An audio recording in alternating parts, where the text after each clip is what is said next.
Hello बच्चों, आज हम क्लास 8 का ज्योग्राफी करेंगे और टॉपिक कल का ही कंटिन्यू होगा फिर से। टॉपिक का नाम है मिनरल एंड पावर रिसोर्सेज। आज ये लास्ट पार्ट है। कल हमने कन्वेंशनल सोर्सेज पढ़ा था एनर्जी के। आज हम नॉन कन्वेंशनल सोर्सेज के बारे में पढ़ेंगे। तो non conventional sources of energy वो सोर्सेज है जो कॉन्टीन्यूसली नेचुरल प्रोसेस से रिन्यू होते रहते हैं और ये आसानी से एग्जॉस्ट नहीं होते, मतलब ख़त्म नहीं होते। जैसे कन्वेंशनल सोर्सेज के बारे में हमने पढ़ा था, कोल, पेट्रोलियम, फॉसिल फ्यूल वगैरह, नेचुरल गैस, वो एग्जॉस्ट हो सकते हैं अगर हमने उनको अच्छे से यूज़ नहीं किया, कंजर्व नहीं किया।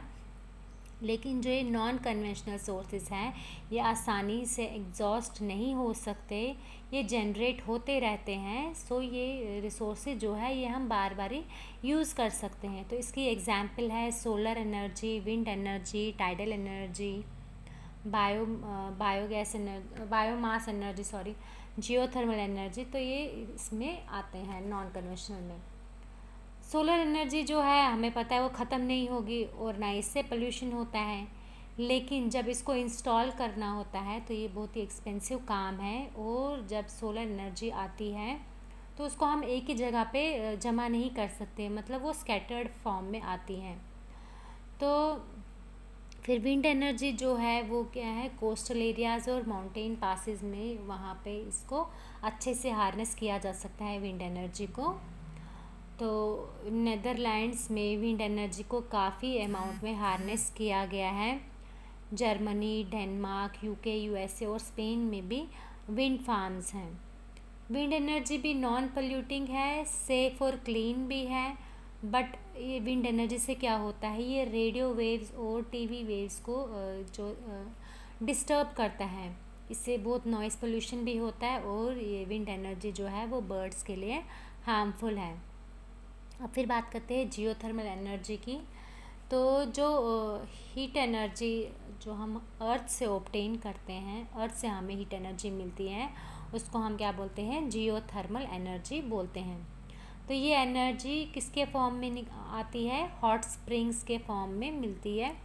और हॉट स्प्रिंग्स कहाँ पे किसके लिए यूज़ होते हैं, कुकिंग के लिए, हीटिंग के लिए और बाथिंग के लिए। और बोला जाता है कि इसके बहुत सारी मेडिसिनल प्रॉपर्टीज़ भी देखी गई हैं। यूएसए में world's largest geothermal power plant है। और फिर इसके बाद न्यूजीलैंड, आइसलैंड, फिलीपींस और सेंट्रल अमेरिका में भी हैं। तो इंडिया में जियोथर्मल एनर्जी कहाँ पे, इसके पावर प्लांट्स कहाँ पे हैं, हिमाचल प्रदेश के मणिकरण में है, लद्दाख के पूगा वैली में है। ये क्लीन सोर्स एनर्जी का इको फ्रेंडली है और हमेशा अवेलेबल होता है। लेकिन जियोथर्मल एनर्जी, इसके जो पावर प्लांट्स होते हैं वो सिटीज़ से बहुत दूर लोकेटेड होते हैं। सो जो इससे एनर्जी बनती है उसको एक जगह से दूसरी जगह ट्रांसपोर्ट करना बहुत कॉस्टली है। अब बात करते हैं हम टाइडल एनर्जी की। तो जो एनर्जी टाइड्स से जनरेट होती है उसको हम टाइडल एनर्जी बोलते हैं। Russia, France, gulf of Kutch जो इंडिया में है, इन जगहों पे ह्यूज टाइडल मिल फार्म्स हैं। तो हाई टाइड जब होती है उस टाइम पे जो एनर्जी टाइड से निकलती है उससे डैम्स के टरबाइन जो है वो मूव करते हैं ताकि क्या हो, इलेक्ट्रिसिटी प्रोड्यूस हो सके। इससे पोल्यूशन बहुत कम होता है, लेकिन इससे वाइल्ड लाइफ हैबिटेट जो है वो डिस्ट्रॉय हो जाती है, क्योंकि डैम्स बनाने पड़ते हैं इसके लिए। तो वाइल्ड लाइफ हैबिटेट डिस्ट्रॉय हो जाता है। अब हम बात करते हैं बायोगैस एनर्जी की।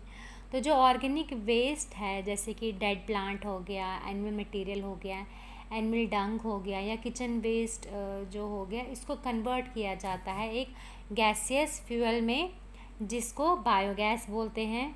और इनसे क्या होता है, ऑर्गेनिक मैन्योर भी बनता है, खाद बनती है बहुत क्वांटिटी में, हर साल बनता है। बायोगैस नाम है तो मतलब ये नॉन पोल्यूटिंग है, लेकिन इसकी वजह से क्या होता है, ग्रीन हाउस इफ़ेक्ट होता है। क्योंकि जो इसमें मिक्सचर होता है, किसका, बायोगैस में किसका मिक्सचर होता है, मीथेन और कार्बन डाइऑक्साइड का। और हमें पता है कार्बन डाइऑक्साइड और मीथेन से ग्रीन हाउस इफ़ेक्ट होता है। अब बात करते हैं न्यूक्लियर एनर्जी की। तो ये दो तरह की होती है, एक फिजन और दूसरा फ्यूजन। फिजन में क्या होता है, थोरियम या यूरेनियम का एक बड़ा पार्टिकल लिया जाता है, उसको दो छोटे पार्टिकल्स में तोड़ा जाता है। और फ्यूजन में क्या होता है, हाइड्रोजन के दो पार्टिकल्स को मिला के एक बड़ा पार्टिकल हीलियम में कन्वर्ट कर देते हैं। तो इंडिया में केरला के मोनाजाइट के डिपॉजिट्स मिले हैं। यूरेनियम के डिपॉजिट्स कहाँ पे मिले, राजस्थान और झारखंड में। तो इंडिया में जो न्यूक्लियर पावर स्टेशंस है वो तमिलनाडु के कलपक्कम में है, महाराष्ट्र के तारापुर में है, उत्तर प्रदेश के नरोरा में है, कर्नाटका के कायगा में है, और राजस्थान में कोटा के पास राणा प्रताप सागर है, वहाँ पे हैं। तो बहुत अमाउंट में एनर्जी जनरेट होती है इसमें ही, न्यूक्लियर एनर्जी में। बट ये बहुत एक्सपेंसिव है, और इसमें जो रेडियो एक्टिव वेस्ट होता है वो भी जनरेट होता है। तो हमने देखा कि एनर्जी जो है वो हर जगह है, लेकिन उस एनर्जी को हार्नेस करना एक तो एक डिफ़िकल्ट है और दूसरा कॉस्टली भी है। तो हम इसमें से एक डिफरेंस बना सकते हैं, मतलब हम एक स्टेप उठा सकते हैं कि हम एनर्जी जो है उसको वेस्ट ना ही करें। एनर्जी को अगर हम सेव करेंगे तो इसका मतलब है एनर्जी जनरेट हो गई। तो अभी अगर हम एक्ट करेंगे इसमें तो इससे क्या होगा, फ्यूचर ब्राइट होगा। इसी के साथ हमारा टॉपिक ख़त्म होता है। Thank you.